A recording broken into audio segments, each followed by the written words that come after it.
Siamo andati a Roma per incontrare una talentuosa ed originale artista del gelato. Maria Agnese Spagnuolo, alias la Fata Morgana, un nome che non suona nuovo agli amanti di coni e coppette, non solo in Italia, perché le ricette della Fata hanno conquistato europei, americani e giapponesi, che le hanno dedicato articoli e servizi televisivi per conoscere i suoi segreti e tentare di riprodurli in patria. Andiamo a scoprire questa eclettica artigiana nel laboratorio dove nasce la sua magia. Sono Maria Agnese Spagnuolo, ho 47 anni e vengo da una città del sud che si chiama Taranto, un bel golfo, un'area stupenda, un mare stupendo, ma la città un po' meno. Per cui sono emigrata qui a nord, diciamo nord-centro, su Roma 13 anni fa. Già dall'età di 5 anni io avevo un amore diciamo sfrenato per questo alimento, il gelato, e da qui mi ha portato a studiare anche in casa. Guardando mia madre io coltivavo questa passione del gelato, per cui mi sono creata un mio piccolo mondo. Ho iniziato a sperimentare con delle cose naturali, ma anche con una piccola gelatiera in casa, fino a quando mi sono trasferita per lavoro qui su Roma con il mio compagno, il mio attuale marito. Veniamo da un mondo che è totalmente diverso dalla gelateria, il mondo degli attori, che è un po' quello di girovagare, di spostarsi ogni giorno. Da quel mondo lì io diciamo che la mia arte l'ho trasferita nel gelato. Il nome è Fata Morgana perché per ricordare la mia terra, appunto il mare, una fata che viene dal mare, che ricorda il mare, e un po' anche perché uso tante spezie, tanti infusi, è una cosa particolare del mio gelato. E i miei gusti preferiti sono il cioccolato e il pistacchio, perché faccio sempre questa similitudine che è verde come il prato e scuro come la terra. Sapori, colori, ingredienti scelti uno ad uno. Accostamenti a volte molto arditi.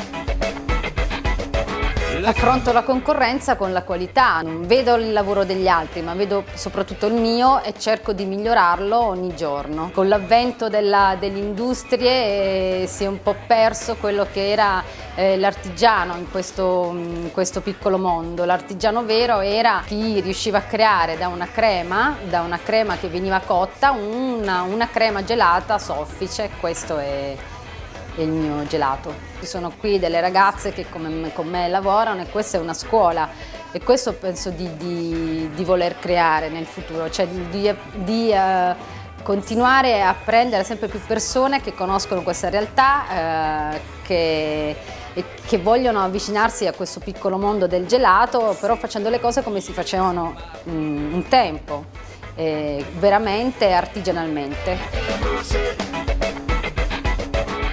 Questa è la lavorazione della castagna, le bacche di mirto che sono secche andranno messe nella castagna, ecco, che bolle, con la vaniglia.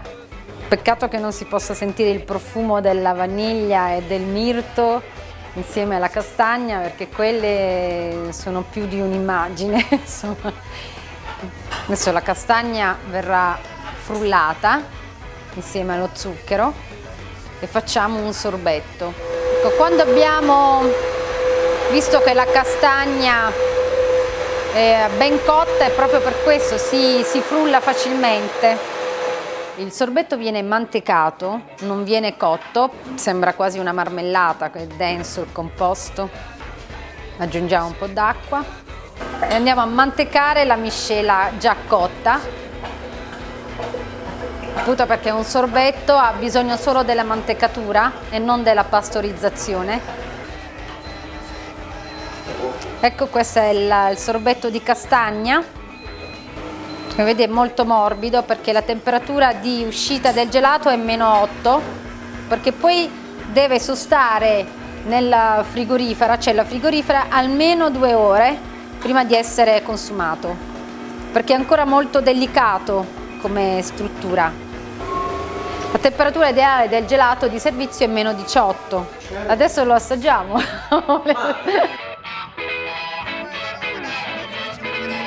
sono la prima consumatrice del mio gelato, assolutamente.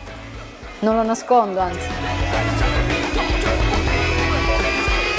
I gelati della Fata sono vere e proprie opere d'arte, un miracolo di equilibrio ottenuto attraverso studi meticolosi e tanta sperimentazione. Il mio gelato è speciale perché si sentono dei sapori veri. Il nostro segreto è saper scegliere gli ingredienti, di saper riconoscere qual è la frutta migliore, qual è la mandorla, la differenza tra una mandorla di Avola o una mandorla di Toritto. Le differenze le voglio far capire e notare anche alla gente, tanto che io non ho solo una mandorla in vetrina, ma ho varie mandorle, ho vari tipi di pistacchio. È proprio per questo che diventa un segreto, cioè quando è tutto alla luce del sole tanti pensano che c'è dietro qualcosa di nascosto, in realtà non c'è, è solo lavoro e fatica, questo è il nostro segreto. Ma l'amore per il gelato di questa bella pugliese è stato messo a rischio da una scoperta che avrebbe potuto compromettere la sua passione per sempre.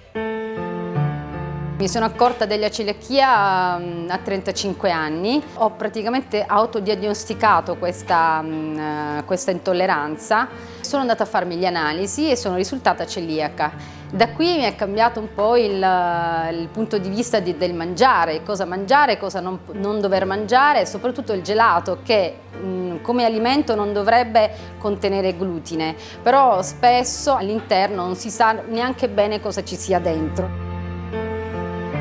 Per cui per eliminare completamente il glutine non avrei più mangiato gelato liberamente. È questo che mi ha spinto a creare appunto il mio gelato. La mia situazione è diventata poi anche quella di tanti altri, perché non solo produco gelato senza glutine ma anche senza latte, senza zucchero molte volte, per cui insomma cerco di avere un occhio di riguardo, diciamo un'attenzione a quelli che sono come me, e tanti sono come me.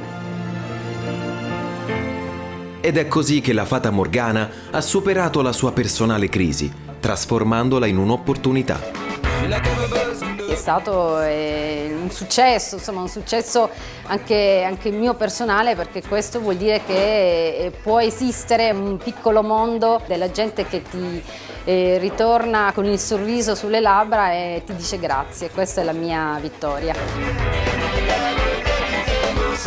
Riconoscimenti, premi, io cerco di ricevere direttamente dalla gente che torna a mangiare il gelato, e questo è il mio più grande riconoscimento. Sì, poi ci sono state naturalmente delle attenzioni da varie riviste, dalle TV, anche stranieri, molti stranieri si sono interessati alla nostra storia, al nostro lavoro. E ci hanno fatto anche proposte di spostarsi in altri paesi con la produzione, però noi restiamo legati all'Italia e vorremmo restare qui. Ma dietro l'angolo c'erano altre difficoltà. Ci sono state delle piccole difficoltà. Un negozio su strada ha difficoltà ad avere delle aperture semplici qui in Italia, ci sono piccole burocrazie che ti ostacolano, non c'era un solo riferimento, una persona che ci aiutasse in questo. Noi l'abbiamo risolta dopo vari mesi, ritardando l'apertura, però ci siamo qui. La sperimentazione ha subito un'impennata, come mostra l'entusiasmo dei suoi clienti, una schiera di veri e propri fan. Sono fortunato che ci abito accanto, quindi posso sempre mangiare il gelato quando voglio, appena ho fame. È buono, devo dire che è buono. Per me è un'esperienza speciale il gelato di qua. È naturale il gelato, differente dagli altri perché ha un gusto proprio, soprattutto la fragola e il limone. Non li ho mai mangiati nelle altre gelaterie così buoni. C'è gelato italiano a Londra, però non è fresco come qui, soprattutto i sapori di frutta sono speciali. And it's fantastic. There are many different flavors to choose from, many unusual flavors. Ho provato oggi questo miele, noci e basilico particolare. I'm interested to see the chocolate with rosmarino. Gusti originali, usano prodotti tutti di qualità e mangiando il gelato lo digerisci subito, è buonissimo. Noci, pedalini rosa e violetta. È buono? molto. Già l'ho preso. La seconda volta che prendo la crema, che è la cosa più semplice, ma mi fa impazzire. Gusti molto particolari, accostati, che non trovi ovunque, e sicuramente prodotti di qualità. Con la passione e la determinazione che da sempre la contraddistinguono, la Fata Morgana ha fatto altre magie, come superare le spire di una burocrazia tentacolare, aprendo nuovi punti vendita e facendosi conoscere anche all'estero. Nel 2003 ho aperto la prima gelateria e nei 10 anni successivi sono aperti altri 6 punti vendita. Il laboratorio l'abbiamo centralizzato. Questo è un piccolo successo mio e di mio marito, che abbiamo costruito questo piccolo mondo e con noi vanno avanti tante persone, più di 25 dipendenti.